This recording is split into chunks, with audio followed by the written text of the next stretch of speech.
Yeah. What's the deal, everybody? My name is Ricky Montoya, aka the Foolest of All Bears, and you are now tuned into I Think You're My Driver podcast. I might have teased the idea of this a couple of times, might have put it up on, you know, nobody likes when the rabbit got the gun, but sometimes you got to jump the gun when you have ideas.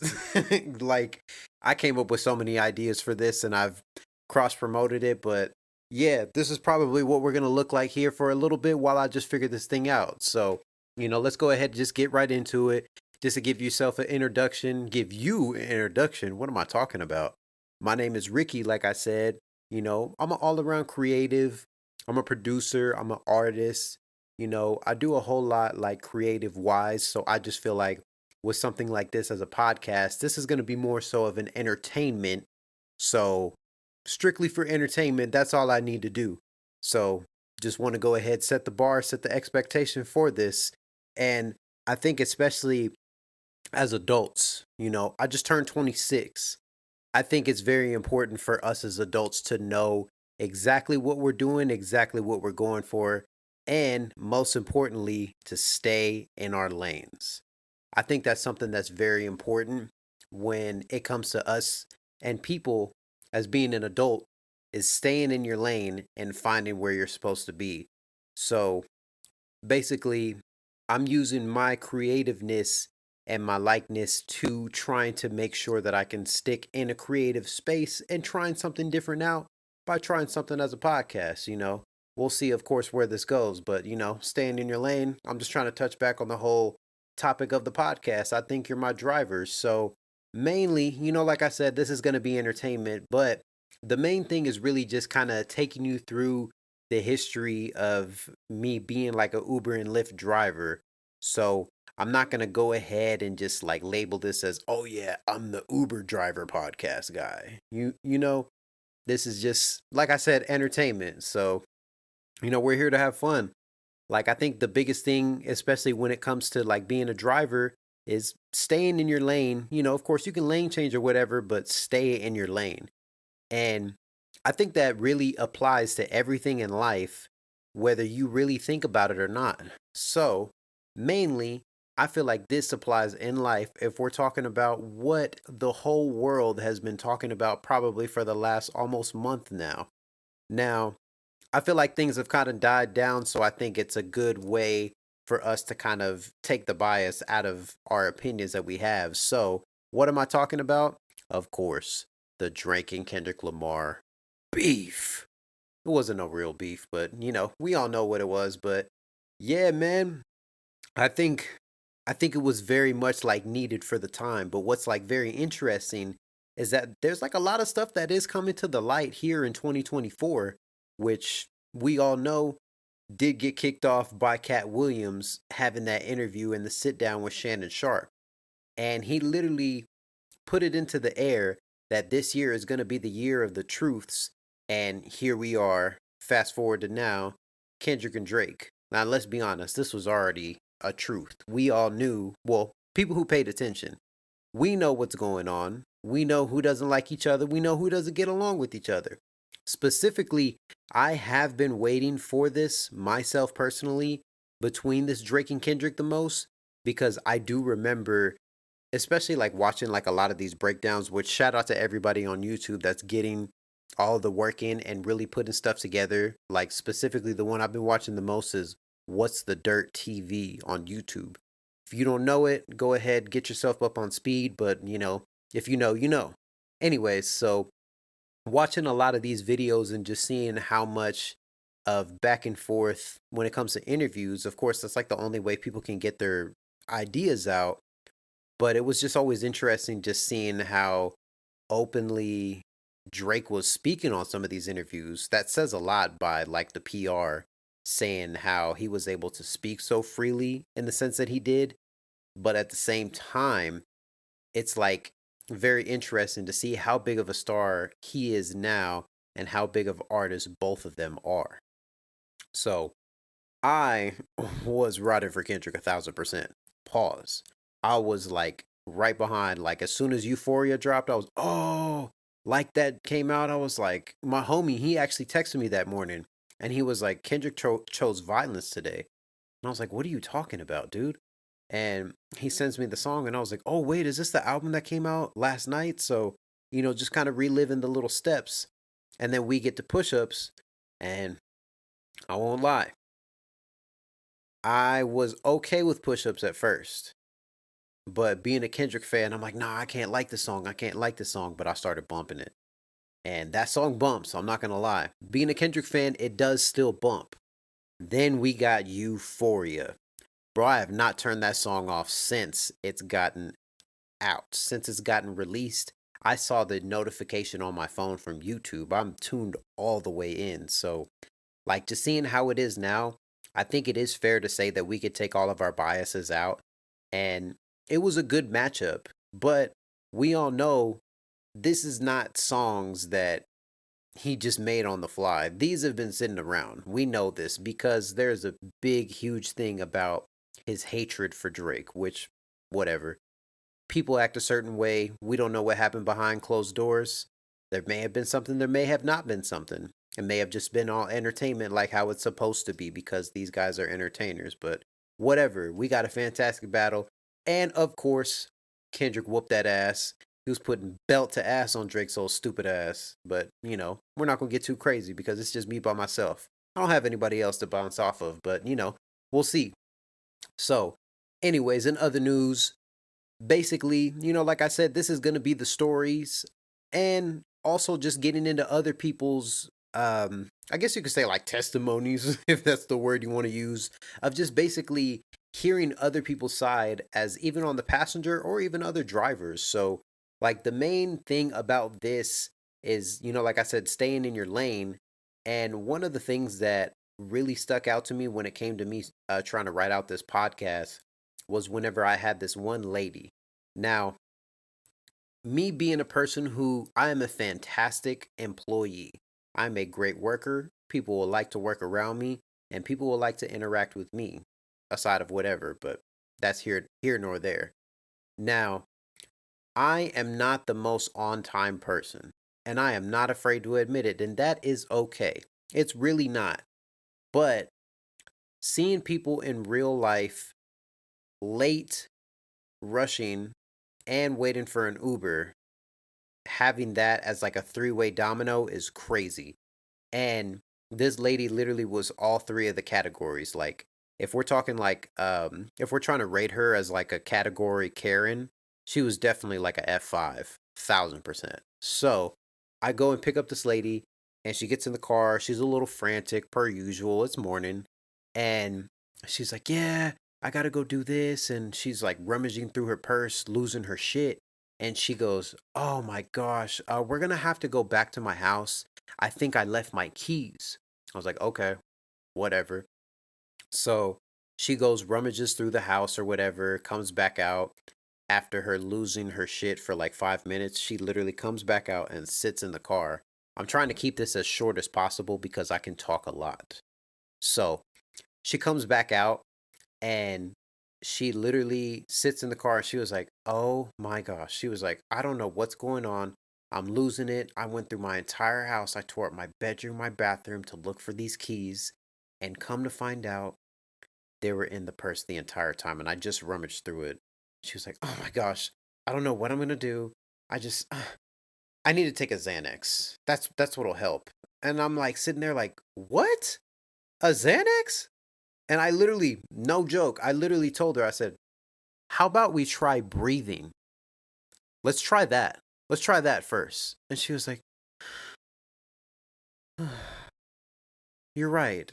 And I'm like, so she literally is losing it. We're getting to the destination. She's going to go pay for her car to get worked on, and gets back in the car, and I'm taking her to work.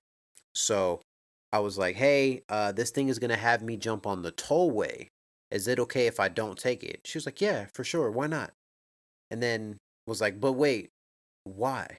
And I don't know why everybody has a problem with it. I mean, I don't have a pass, and I'm not carrying change, so fuck y'all.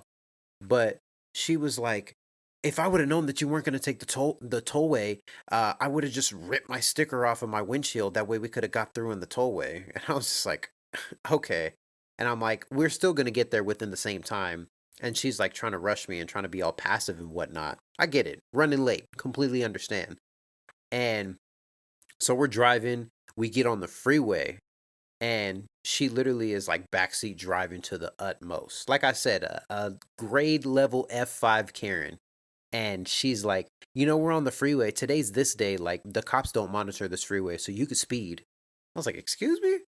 And not to go ahead and, project or throw my business on y'all, but got a couple tickets. Just a couple? That's neither here nor there. You feel me? But anyways, back to the point. Freaking she's like, yeah, the cops don't monitor this freeway today, so you can speed. I'm like, nah, unless you're paying for my ticket. That's what I thought. So kept driving. So mind you, ride finally ends. I get her to her destination. She was like, oh my gosh, you actually got me here before I was expecting that we would have got here. Because usually when you take this way, it takes forever. But wow, you got here pretty quick. And I'm like sitting there like, yeah. And I'm like, yeah, you know why? Because I'm a driver and I stay in my fucking lane. That's exactly why. So, number one rule when it comes to doing this kind of stuff, you stay in your fucking lane and you maintain that lane. Because you're going to get F5 Karens like that are going to really test you and try to get you out of that character. But this is going to also touch into the conclusion. But we'll get to that when we get to that. You feel me? Anyways, in other news, moving on. So, just to circle back on this, because I had a very, very interesting thing that I discovered. And I'm surprised that I missed because honestly, I'm a pretty big fan of this song. This is honestly one of my favorite songs. Touching back on the Euphoria thing, I've been listening to that song so much, like it doesn't make any sense. Like I honestly couldn't even try to attempt to count how many times I've listened to that song. But I know Apple Music, they got features, but anyways, that's not the point. What I'm trying to say is that I've been listening to the song, I've been watching a lot of Deconstructed, Explained, and all that other stuff. And it helps you understand stuff like that. So people love to say because Drake was the battle rapper guy that he was going to be the one on top and he was going to be the one to come with stuff that connects and just find ways to bridge everything together to where it makes sense because they say he's the one who's really good at that kind of stuff, right? And I'm not going to say that nobody underestimated Kendrick, but I don't think anybody put into any thought how well Kendrick was going to be able to do this himself. So there's the line on there, which is definitely the response back to J. Cole on, I think it was 7 Minute Drill, where he's like, something about doing a show today, like go do a show today or something like that. I don't remember specifically. To be honest, I didn't even listen to that song because I knew it was going to be ass, but that's just my opinion. So, on the song on Euphoria, Kendrick says, everybody want to be demon till they get chipped by a throwaway, and I might do a show today. So, like I said, one of my favorite Tupac songs, Two of America's Most Wanted. Ain't nothing but a gangster party, party, boom, boom, boom, boom.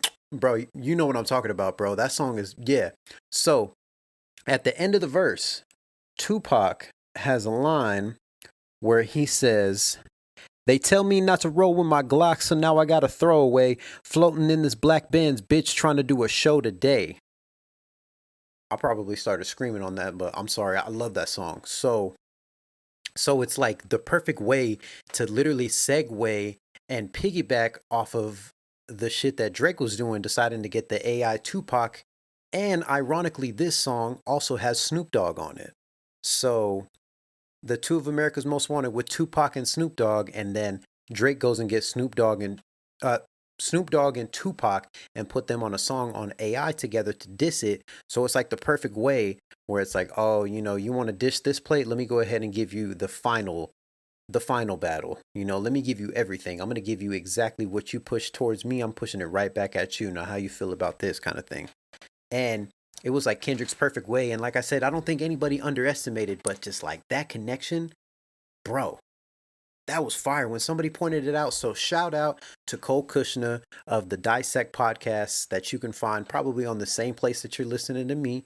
So, but let's not get too distracted because like I say, you listening to me right now. So pay attention. You feel me? So, anyways, back to the topic at hand, which is driving, of course, right? So, just to kind of segue and not get too carried away about talking about this kind of stuff because of course if you're doing, I don't know, 20 to 25 rides or even 20 to 25 deliveries on a daily basis, you're going to have array of stories, some not as interesting as others. And of course, especially when people get in your car, a lot of the times everybody's first talking point is always, you know what is your craziest story, what's your scariest, what's your worst, what's your this, what's your that. So I think one time, well, let me rephrase. I think one thing that people fail to um, think about when it comes to like us being Uber drivers is the stories that we hear, or even the stories that we're seeing in real time when we're going to do the pickup. I think that's one of the most important things. Of course, we're a part of it, and it's a crazy drive, but, anyways, don't mind me. So, what I'm saying is that one time, bro, I went to go do this pickup, and this was like one of those like middle of the day. It's kind of busy, and this particular area is pretty busy because I think it's like a main road and it's like by a high school and stuff like that. So school zone. Anyways, so I'm turning down the street, and when I turn, there's hella police outside. I'm probably talking maybe like three or five of them outside. So I'm like, okay. I'm like, I wonder what's going on over here. And freaking I'm driving, and there's like two apartment complexes on one street. One is like a retirement home, one of those kind of like, one building like a hospital. So, and there's like a homeless lady sitting outside, and she's all mad, arms crossed, middle fingers up, and she's flashing everybody her titties. And I'm like, bro, what the fuck is going on out here? So pull up in the apartment complex right next door across the street, and I go to pick up this dude, and there's probably about like four older guys standing outside in a group in a meeting kind of thing while the police are in the parking lot. And so I'm looking around. I'm like, I wonder what's going on. I wonder what happened out here, right? And so he goes, yeah, man. Or no, so he gets in the car. I was like, oh, what's up, man? How you doing? He's like, I'm good. He's like, crazy day at the office, right? And I was like, no, what? Tell me more. Fill me in, right, my guy? And so I'm like, so what's going on over here? And he was like, man, freaking that homeless lady. Um, she was trying to take a shit on the grass, ironically in front of the office door. Shout out to her, right? And he says, I'm stepping outside and she's taking a shit right there on the grass, right there by the glass door. And I go outside and I'm like, hey man, what's your problem? Like, you can't do that over here. You can't do that. Like, what's your problem? And he said, this lady, like I said, homeless lady, right? She goes, what do you mean I can't do this over here? I'm homeless. Where else am I supposed to go? This dumbass, he goes, I mean, she had a point there. I was like, are you fucking kidding me? She had a point. Low key, she had a point, but at the same time, I'm gonna give you some background to paint the picture of where we are. So this is a main road, like I said, by a high school. This high school is across the street from a park that's a pretty large park, and it also has like a lot of wooded areas because they have a disc golf course on there. So this apartment complex is on the opposite side, still on the side of the park. But if you cross the street the opposite way, not too far away from where she was sitting, she could have went into the woods maybe a little bit more. So ain't no excuses for no dumbass hoe that want to sit there and literally take a shit and in front of the apartment office when they're having a meeting. This fool was from out of town. Like, I'm talking, I think if I'm not mistaken, he said he was from like Ohio, some like random ass state. I think it was like Illinois. It was some random state. And he was like, "Yeah, man, I'm just like a district manager. I came to do a meeting and have a checkup of this place, and day one, here we are." I'm like, "Oh, okay." And I'm like, "So how are you liking it out here?" I'm being a dick and whatnot. But it's just like it's like stuff like that when it comes to really understanding how to stay in your lane. Now, of course, I can say I'm sympathetic when it comes to homeless people, but at the same time, if you're gonna purposely do some stupid shit like that, I don't feel bad for you. So I just want to really bring this back and get people to understand that it is very, very important to really stay in your lane, and not to mention find a lane and hog that. Because we all have our own ideas, our own thoughts, and everything that we want to do. But if we don't find our own lane and just really like hog the fuck out of it and make sure nobody's taking over this lane, nobody can touch you, bro. And that's some real life, bro. So, like I said, man, every single episode that I'm going to end this off with is going to have a conclusion. And this is going to be the 80-20.